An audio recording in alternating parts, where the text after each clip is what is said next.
Preseason game 2 is less than 24 hours. I'll give you something to look out for on this edition of Locked On Jaguars. You are Locked On Jags, your daily Jacksonville Jaguars podcast. Part of the Locked On Podcast Network, your team every day.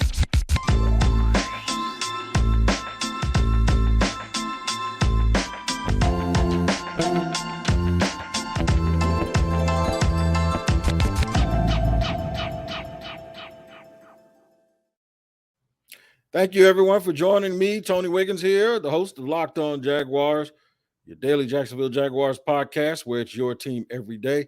And we thank you for making us your first listen, as always. We're going to talk about the preseason game number 2, the home opener between Jacksonville and Cleveland. We also want to thank you. By the way, if you hear a noise that sounds like a woodpecker, that's my compressor here in my office. So don't think that your boy got some flatulation problems. I don't. It's a woodpecker. It sounds like a woodpecker, but it's a compressor. It kind of does a check with me every now and then. But we thank you for making us your first listen and reminding you that we are free on all platforms. Make sure you like and subscribe to the YouTube page as well. How y'all doing, man? I don't ask y'all that enough. I hope everyone's really jonesing for football because it's actually getting closer and closer and closer, and we're almost to the point where these games are going to start mattering. Preseason game 2 starts I said that's 20. It's not 24 hours. It's a little bit more than 24 hours. But the Jaguars open up on Friday at home against Cleveland. So we're going to go through that, some of the things that you want to see, something I know you don't want to see. And we'll discuss those things as well. Noise being made a little bit around the league, wondering if Deshaun Watson's going to play. We don't care. We just want to beat the Browns. We don't care who lines up for the other team. But I'll tell you what, who will play, and that is Trevor Lawrence, as well as Travis Etienne and the rest of the starters. It's made clear by Doug Peterson that what he's going to do is give the starters a little bit of time to go out and actually put what they've been working on display. They've been working hard in the offseason, a long preseason camp, a long training camp. Training camp will officially break, and it'll be a little bit different. It's going to start closing off most of the install and all of that to all of the media people that have been out there able to watch every little thing. And good. Kudos for them. I love it when they close stuff off because that means they're working on something and we get a chance to see on the weekends exactly what that is. But I know fans are very, very eager to see Trevor Lawrence and how he's throwing the ball this year is a little bit thicker, like I said.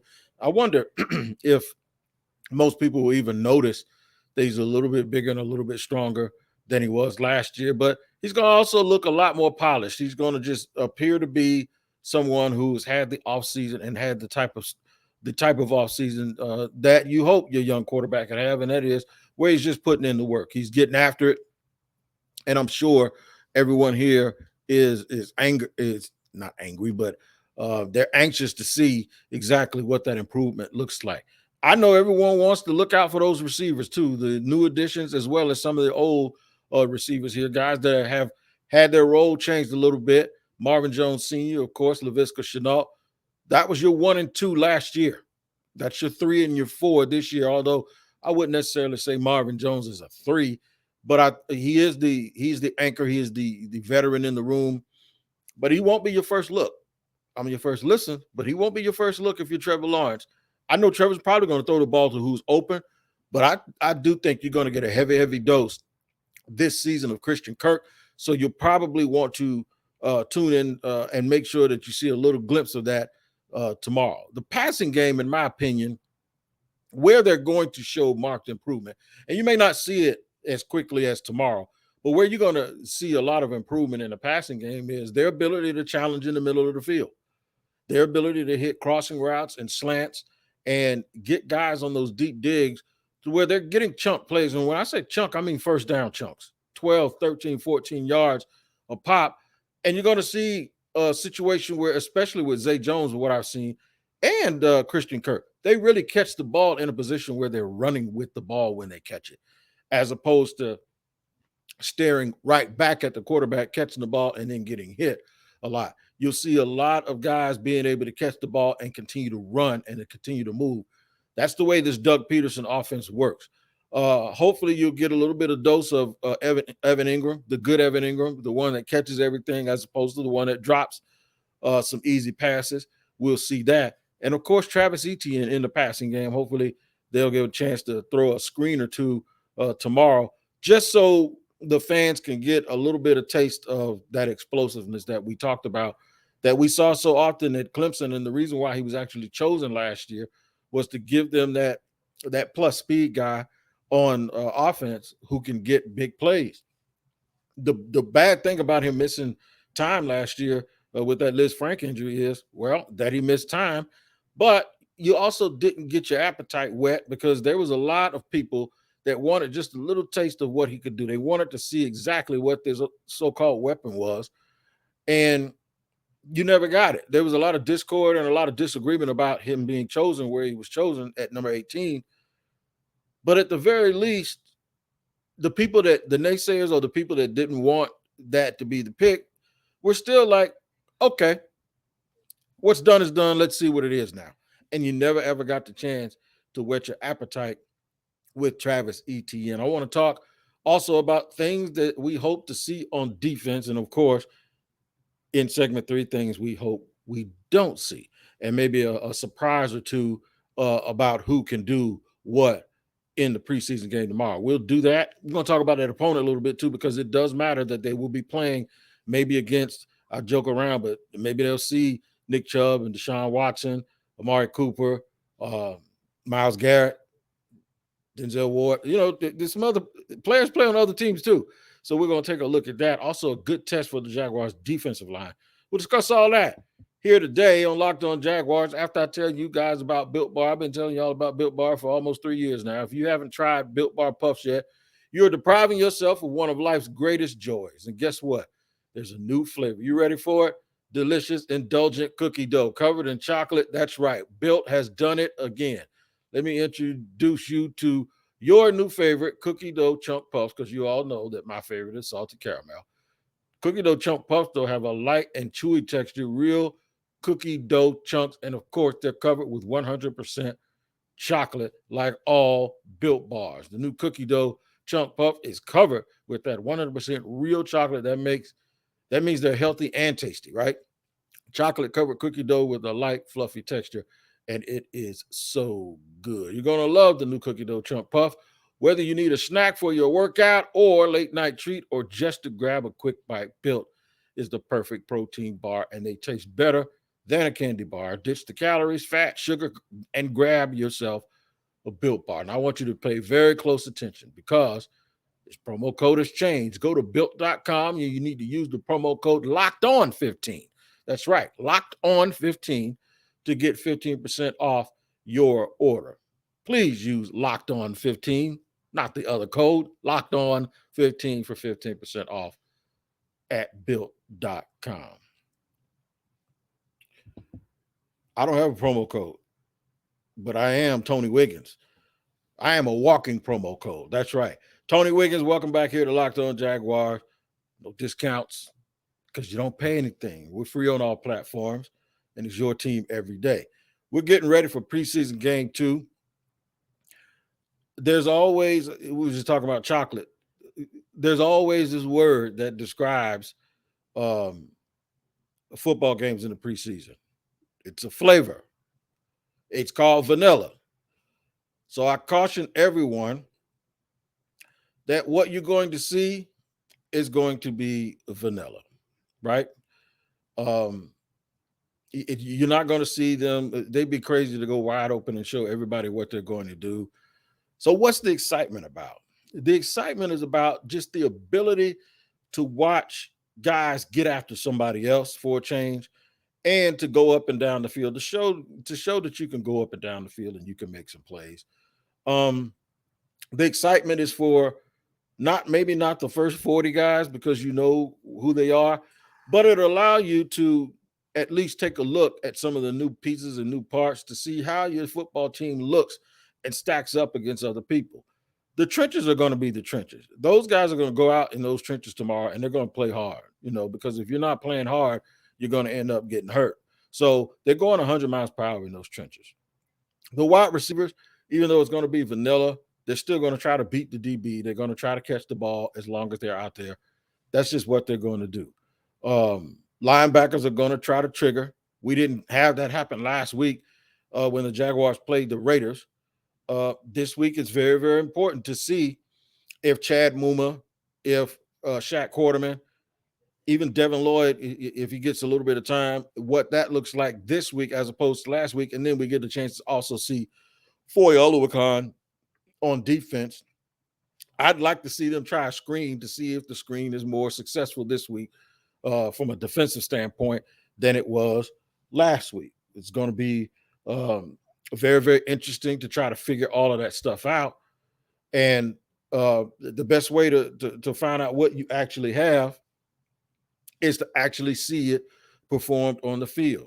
We can talk about practice all we want to. However, what you really want to see is you want to see guys get out on the field and you want to see them perform on the field in preseason. Just get the ball up and down the field. And if you're on defense, please just stop the other team. Travon Walker has a chance against a really good offensive line. Now that he's going to have Josh Allen on the other side, you can probably see a little bit more of what that looks like, and also see if he can generate the same sort of pressure and really dominate an NFL left tackle 2 weeks in a row. I think it should be a little bit easier for him because he'll have extra people on the field with him. The corners, I believe, play a part in that too. As long as they can hold the fort down, that gives those edge rushers a little bit of extra time to get home. I just want to see what it all looks like when they line up Devon Hamilton, who I've been telling everybody all offseason he was going to start at nose tackle. I don't know why people thought he wasn't going to start. Foye Oluokun is listed as a defensive end on the latest depth chart that I saw, and Roy Robinson-Harris is the other one. So you got a lot of good size there. Roy Robinson-Harris is a little bit smaller than Calais, but he's close. But Foye and Devon Hamilton are big cats. Devon's the biggest one of them all at about 330 pounds. So they have to beef up front, but they have to actually learn how to play together in order to keep those big linemen from getting to that next level and causing disruption with those linebackers. Devin Lloyd looks different. He's built differently than a lot of the other linebackers, so I want to see what he looks like on the field and get my first look at the guy who led the league in tackles last year in Foye Oluokun. But once those reserves come in, it's going to be critical and it's going to be very, very important for guys like Shaq Quarterman. Chad Muma's on the team. He was a third-round pick. The Jaguars still would like to know, though, what they have right now, not what they're going to have a year from now. They need to know what they have right now because that will determine, too, what they do with Terrell Adams, and it also determines what they do with Chappelle Russell. From watching the game last week, I kind of thought Chappelle Russell made a little bit of move on Shaq Quarterman in terms of bumping him to the next. Now, Shaq is still listed as the second team guy, or maybe I was looking at something wrong, but I even got a text from a friend of mine that said, hey, man, it kind of looked like, 53 kind of played a little bit better than Shaq Quarterman did last week. And I'm like, yeah, it appears that way. We don't know what their assignments were or what they did on tape, or even if the things that you didn't see Shaq do, whether or not it was his fault or not. I didn't go that deep into it. I didn't, you don't want to make statements when you really, really don't know. But to the naked eye, it appears that Russell was extremely active, and the linebackers actually started to play better as that other unit came in last week. So that's something to watch. Other things to watch. You got to watch those rookies, Monteric Brown and those cats. They ain't taking a backseat to Trey Herndon and nobody else, or Chris Claybrooks and all of those dudes. We know who the first three corners on this team are. We need to find out who the next two or three are. And let me tell you something. Number 30 is playing. He looks good. So it's a good chance for you also to take a look tomorrow at those guys. Y'all might not like this if I tell you this, but you know who's practiced really well? Dewey Wingard. And I know it became almost, I'm laughing only because when you're watching Twitter during the game last year, Dewey got beat up a lot, but coaches liked him last year. And he's practiced well this year. Dewey Wingard has practiced well. So that's another thing to watch. Rashawn Jenkins has been very, very active, sideline to sideline, getting his hands on balls. And of course, we love Andre Cisco and his potential. So I know you got Cisco and probably Trayshawn Jenkins are the starters. But Dewey Wingard is making some noise like, y'all ain't going to run me off of this team yet. I want to see Rudy Ford. If Rudy Ford can continue to be a guy, of course, he's a special teams ace.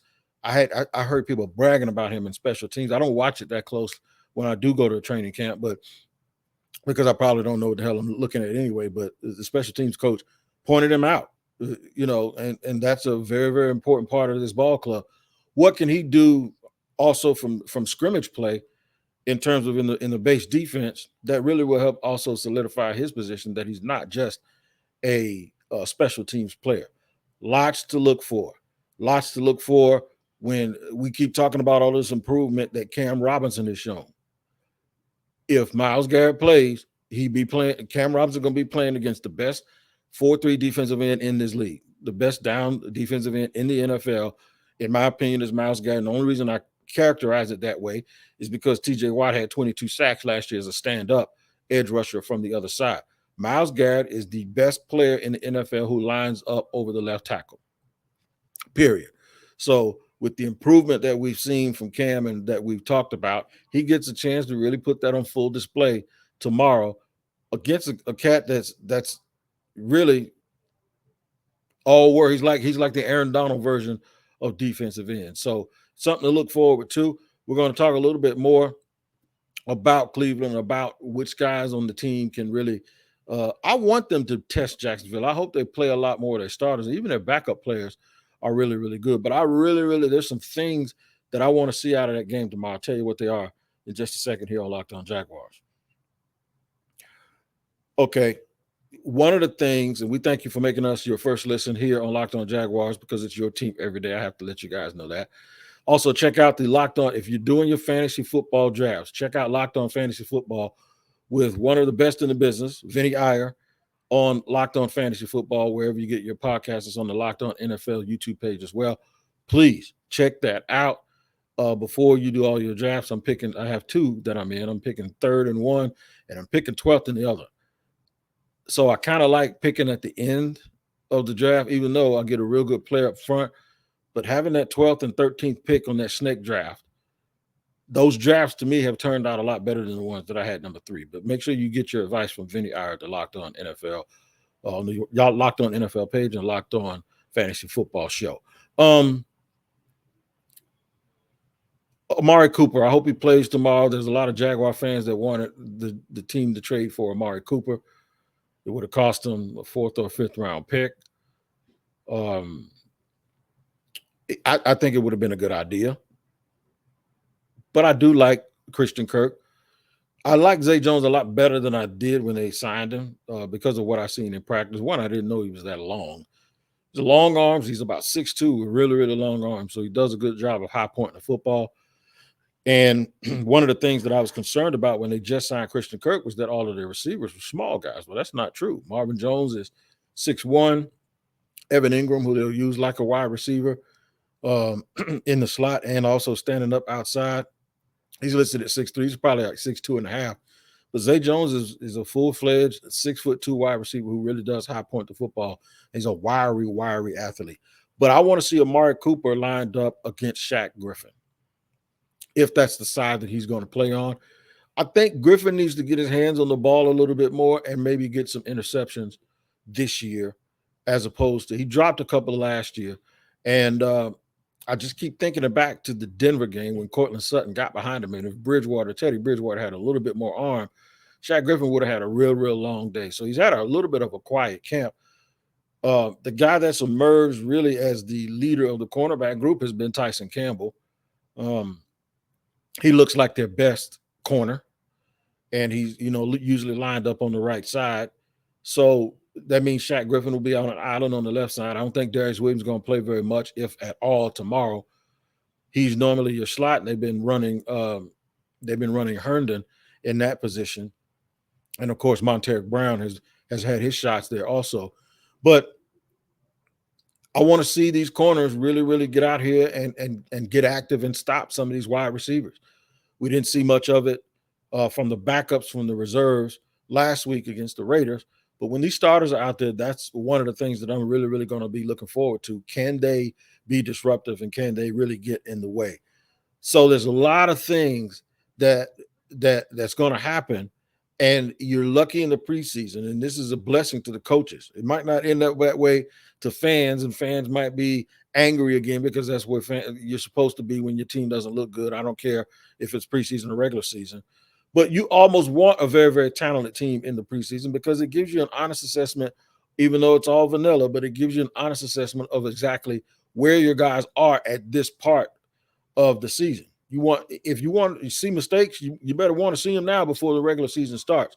So that's why I'm looking forward to Nick Chubb, who will present some issues. I'm looking forward to Kareem Hunt, who's a really, really good running back. I'm looking forward to that offensive line against the Jags front. I'm glad they're bringing in Myles Garrett, and I want to see if our receivers can beat that press coverage of Denzel Ward. This is what it's all about. I think it's a blessing that they actually have a team like Cleveland coming in here that not only are good up front, but they're good on their back end players too in terms of their backups. They're too deep. They're still going to be putting up a lot of competition. Snoop Connor is a name that I'm thinking about because obviously James Robinson isn't going to go. Travis Etienne isn't going to go very long. I think Snoop Connor needs to have a good game to show that I want him to give him the ball 10 times, touch it 10 times, 7, running and maybe 3 in the passing game. I really want to see Snoop Connor show that. I thought they were going to do a little bit more at running back in the offseason. They did not. And they felt good about where they picked him and them drafting him. Now, the only reason I thought they'd do a little bit more because both their guys were coming off of season-ending injury. So I thought they'd do a little bit more in terms of getting another back in here. They're very, very confident that Snoop Connor, with his downhill running style, will be able to be a number 2 until James Robinson gets back and then be a number 3 running back and give them another guy who touches the ball because Doug Peterson does use a lot of running backs. He did when he was in Philly, and I think he'll do the same thing here in Jacksonville. So we'll do a little bit of a game preview again tomorrow prior to the game to give you some things to look out for. But until then, you guys do what I always say. Please take care of each other, and thank you for joining me here on Locked On Jaguars, and we'll see you same time tomorrow.